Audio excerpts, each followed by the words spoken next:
देखिए, मोदी कितने पावरफुल हैं ये पूरी दुनिया को पता है, लेकिन हमारे भारतीय सेना मोदी की कैसे तारीफ करते हैं, जरा एक सैनिक का ये वीडियो देखिएगा, आपको अंदाजा लग जाएगा कि इस सरकार में और पिछले सरकारों में क्या अंतर था। सर, ये बात अलग है कि सब अपनी अपनी राजनीतिक विचारधारा अलग रखते हैं, लेकिन आप ये जो मैसेज डाल रहे हो ना कि बीजेपी के कार्यकाल में ना तो जवान सेफ है ना ये है। सर, मेरी पोस्टिंग 2006 में JNK में थी, कुपवाड़ा में।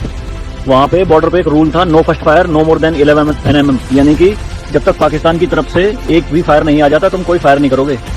नो मोर देन 11 MM मतलब वो हमारे ऊपर RPG चलाएं, मोटरार चलाएं, कुछ भी चलाएं, हम 11 MM से ऊपर का राउंड नहीं चला सकते थे वहाँ पे।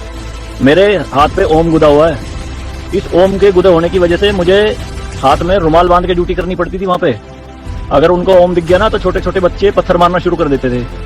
और सर, श्रीनगर के लाल चौक पे 26 जनवरी के दिन बहुत बड़ा तिरंगा बिछा के जिंदी गाय काटी थी, जिंदी, और जिंदी की खाल उतारी थी सबके सामने, पूरी सेना के सामने यूनिट खड़ी थी वहाँ पे पूरी, और चक्कू लहरा के खूब बोलते थे, क्यों भाई हिंदुस्तानी कुत्तों, तुम्हारी माँ है ना ये, देखो क्या हाल करेंगे इसका हम। भाई कुछ नहीं उखाड़ सकते थे उनका, क्यों? क्योंकि सेंट्रल में गवर्नमेंट गंडवी थी, नपुंसक गवर्नमेंट थी।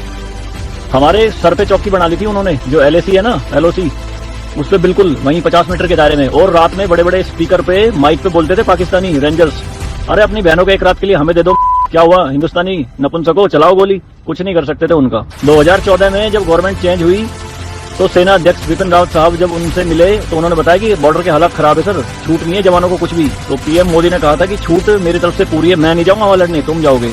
आज की डेट में आप मुझे एक भी चौकी बता दो अगर वहां ढूंढने से मिल जाए, दूरबीन लगा के देखनी पड़ती है, पहाड़ों में, वो भी बंकरों में अंदर, सारी लगा दी उन्होंने तोप उड़ा के। शांति काल में आप 155 MM की बोफोर्स टाइप की तोप नहीं चला सकते, यूएनओ का रूल है। लेकिन 2014 में ये बोफोर्स भी चली JNK में पाकिस्तान की तरफ चौकी उड़ाने के लिए। तो सर ये मत कहिए कि बीजेपी के कार्यकाल में जवान मर रहे हैं, ये हो रहा है। सर, सेना के जो हाथ खुले हैं ना वो बीजेपी के कार्यकाल में खुले हैं। मैं इसका जीता जागता प्रत्यक्ष आपके सामने बैठा हूं।